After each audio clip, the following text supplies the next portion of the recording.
For more than 3 decades, India's call centers powered the global economy from cubicles in Bengaluru, Hyderabad, and Gurugram. But the voices answering those calls are beginning to change. As AI voice agents grow capable of resolving most customer queries instantly, the industry that helped build India's middle class now faces a very profound reinvention, or for that matter, an existential reckoning. And joining me today is our latest and very capable addition to our editorial team, Mr. Novinston Lobo, who is the associate editor. And he's going to be shedding light on this, to be honest, very disturbing development. Welcome to FrontPage, Novinston. How are you doing? I'm doing great, Sudhir. Thank Pleasure you. to have you with us. Let's actually just start by setting the context, Right. Novinston.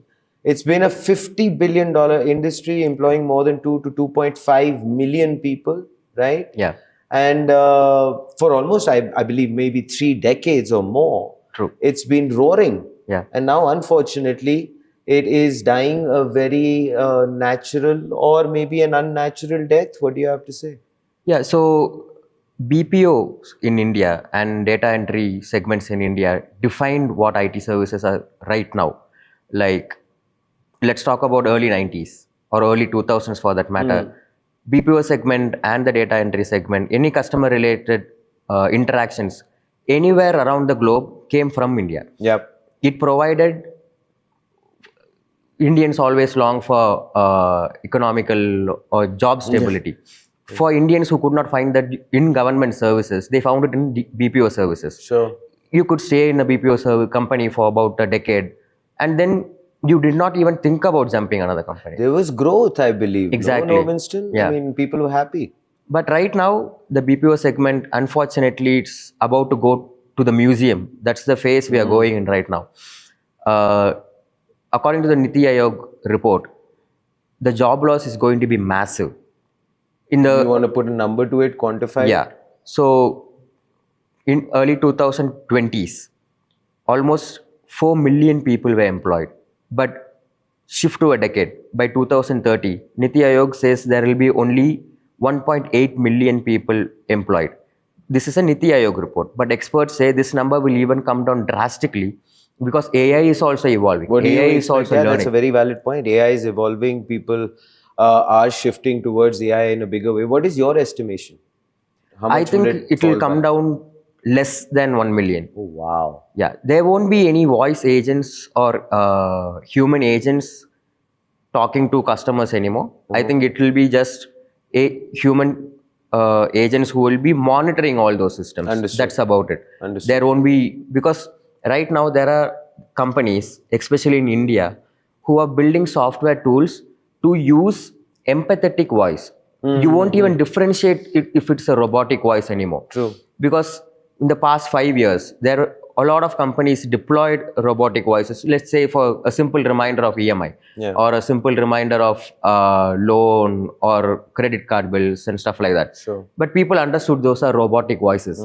So when I call a customer service, when I call a company for a query, when I automatically know that it is a robotic voice, my immediate impulse is to go to the help section, ask for a human agent to contact. Why is that though? Is it a sense of empathy? Is it a sense of connection? Is it a sense of the fact that maybe the robot is programmed, would not be able to answer my queries? What is it? I think it boils down to very basic, that it's very new to us. Okay. I've never interacted with a robot. I want to interact with a human who can understand my anger, who can understand my sadness. If I say, Fair enough. I paid this thing, but my payment is still processing, I paid thrice, but you have fined me. A robot won't understand that. Right. But I can talk to a human agent. I can tell him, I can send him screenshots. See, I paid this. It's been processing for a very long time. It's something the fault is from your end. You will have to rectify it. So send me the refund. So one doesn't get stuck in a loop. One tends to kind of have a normal conversation and trying to arrive at a conclusion. Exactly. So robotic voices tend to give you the template, already provided answers back and back again, and that irritates people. Sure. So it all boils down to having a simple conversation with another human. But right now, companies are building voice agents who can, like, for example, like how we speak in between. We use fillers like and they are building tools with voice agents who can recognize all those gaps. So there are a lot more human nuances as far as speech is concerned. So they are moving coming up forward. with voices which can giggle with you, which can smile with you, which can use an empathetic tone, which can apologize. So sorry, Sudhir, I did not know this happened. You did not? Thank you. No, but I have to. No, Vincent. Before we get into that, I want to ask you this. Everyone has been talking about the IT services, right? I mean, the job loss is there. We're talking about a lot of the issues coming up in the. This, I believe, has been flying under the radar. It's So true. that makes me ask you this: the people employed here, I mean, and they have been probably comfortable, and I'm not saying they've not been probably making the effort to upgrade, but what kind of a skill set does one need? Let's say you've worked in a BPO for a decade. What do you do to upgrade yourself? Because So that's it's like a double whammy, isn't it? True. It's like a double-edged sword because for people, very basic qualification you needed to be in a BPO is you need to have good English conversational skill. That's about it. Yeah, that's it. Yeah. That's about it. So for people who are stuck there, people who didn't upskill themselves, it became a huge blow. And sad part is a lot of experts and companies which we spoke to, they said a lot of their employees once laid off, they returned to gig economy. They wanted to become drivers or they wanted to become delivery agents. For a few, they got paid more there than being employed in a BPO company. Sure. And slowly nobody spoke about how over the period of time, any conversation, any company you call to, the first response you get is from a robotic voice, not from a human voice. It's true. Like you said, it flew under the radar. Nobody noticed it. The change was very gradual, very slow. Yeah. And people didn't mind it. Because at the end of the day, I think that's where you hit the nail on the head. People didn't mind it. Yeah. Because I think that if people would have had, let's say, taken issue with it, then it probably would have been a lot more prevalent in the conversation. Exactly. I think that's where the companies played a big part. Like the first response is a robotic voice. But then the robotic voice will give you 6 or 7 options. If this is your query, go do this. If this is your query, go do this. But the 7th last option will always be contact a human agent. So subconsciously we waited for the 7th option to be the human agent because we knew we are going to talk to someone. And that's what right now is happening. The 1 million that I said might be employed by 2030. Are going to be these people. People, when customers are very desperate and want some human agent to talk to. So these people will be the last line of defense the BPO companies are going to employ. You know, earlier, before, I remember when you and I were having a discussion and our producer was also going ahead and sharing his inputs with us. I thought he made a very valid point. I can't unfortunately hear him right now, but I believe that he made a very valid point, which was that, you know, in, let's say, the hinterland of the country, right, where the remote villages and places like that, there are people, I mean, who obviously need to be addressed as well, right? True. And they don't somewhere correlate with this entire thought of a robot talking or things like that. They might not even know. And I'm not judging here. It's just that probably there's just a gap. True. So is it that they would be able to understand or probably tell the problem as far as things are concerned properly, right? So is that going to forever remain a niche area as far as humans are concerned moving forward? Or do you see that also just getting completely decimated by AI? So right now there is a gap, like you said. Any regional conversation, any regional customer experience queries are very locally placed. Like for example, people who only speak Tamil, for example, their offices are located in tier 2 and tier 3 cities, locally employed by localites there. So right now there is a gap because a lot of people have been laid off as well. But again, companies are coming up with multilingual model where you can train an AI Yeah, in fair. different models, in different languages. Even right now, there are companies in India who have achieved this feat with major languages, let's say 5 to 6 languages. Like when we spoke about the initial robotic voice, let's say for a guy who speaks Marathi, right? The first query for him when he chooses Marathi instead of English, the robotic voice tells him, asks him, what is your query? What are you dealing No, with? fair enough, So yeah. these are the major issues that we always come about. These are the FAQs that you have. Shed some light on, Vincent, shed some light on the agentic process outsourcing. There is this entire discussion which has been going on for a while, which is from BPO to APO. True. Yeah. So very quickly, if you could just shed some light on that. Definitely. Is that just agentic AI management, or does that further, exaggerate the fact that BPOs are down and So what dusted? experts say is that BPO is not dying. BPO is reinventing itself. BPO is becoming APO, Okay. agentic process outsourcing. Huh. So what companies are doing is basically they are orchestrating the entire AI system to validate outputs and advise clients as well. So they bring a huge chunk of functioning under one small umbrella because the AI can do the entire workflow in a fraction of a second. Sure. Right. So all these years and decades of voice recordings which the companies kept from several different queries, they trained the AIs with all those languages. They trained these AIs with all those dialogues. So when a client is asking for, let's say, question number 2 in the rule book, the AI is already thinking about question number 600 in the rule book. Wow. Because that's the the speed the AI works. And this is how the agentic process outsourcing fair. is also working. Fair, understood. I want to ask you, in terms of the human element, because I believe that is at the heart of this story. True. And for everyone watching, ladies and gentlemen, Winston has written this particular article, so please go check it out at the Analytics India magazine. Of course, now back to what do you have to say personally speaking?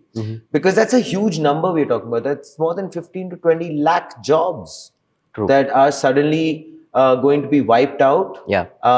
Maybe not wiped out fully because they have switched to the gig economy. But how do you feel the employer is feeling at this given point in time? Let's look at it from that side, because he's employed a lot of people for 10 years. Yeah. And he's been upgrading them, doing X amount of things. And today AI seems to come in and has just thrown a spanner in the works. Yeah. And so is the employer going to be empathetic towards this method? Oh, no. Definitely not, Sudhir. Because for the employer, from the employer perspective, the data suggests that they're going to have 5 to 6-fold increase in revenue. Wow. So the revenue, for example, let's say $50 billion revenue in 2024 is going to be 140 billion revenue by 2031. Wow. In just 6 to 7 years, the revenue profit is going to be 3 or 4 times more. So the employer is not thinking about the people he is laying off.